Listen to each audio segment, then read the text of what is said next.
बिहार से एक सिलसिला चालू हुआ था जो बाद में नेशनल डिबेट का मुद्दा बन गया था और वो था एसआईआर का मुद्दा।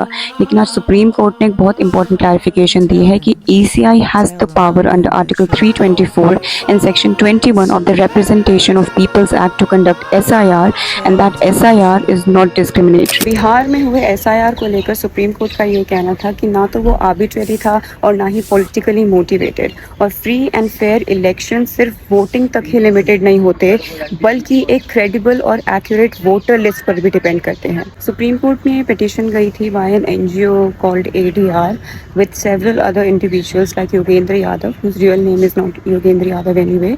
उन्होंने ये पिटीशन सुप्रीम कोर्ट में डाली थी। ईसीआई एसआईआर के लिए जो डॉक्यूमेंट्स मांगती है सुप्रीम कोर्ट ने उसको अपहोल्ड करते हुए ये बोला that the entire process contains adequate safeguard जैसे नोटिस, ऑब्जेक्शन, स्पीकिंग ऑर्डर। अगर आपका नाम प्रीवियस वोटर लिस्ट में था तो इसका मतलब ये नहीं है कि आपके ऊपर रीवेरिफिकेशन नहीं हो सकता, और ईसीआई के पास ये पावर या जुरिस्डिक्शन नहीं है कि किसी को वो सिटीजन ऑफ इंडिया या non citizen of India declare कर दे।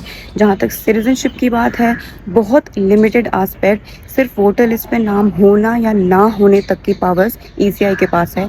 अल्टीमेट अथॉरिटी सिटीजनशिप को लेकर that is with the statutory authorities. और जिन लोगों का नाम बिहार के इलेक्टोरल रोल से सिटीजनशिप ग्राउंड की वजह से डिलीट हुआ है, उन लोगों का नाम विद इन 4 वीक्स ईसीआई को कॉम्पिटेंट अथॉरिटी के पास भेजना पड़ेगा। आफ्टर डेकेड्स डेमोग्राफिक चेंज होना नेचुरल है, और उस चीज को ध्यान रखते हुए वोटर्स लिस्ट में एडिशन और डिलीशन होना भी जरूरी है। अब जो ना खुश है वो बायस्ड बोलेंगे, जो खुश है वो अनबायस्ड बोलेंगे, but the ultimate headline is SIR's validity and legality has been upheld by the Supreme Court.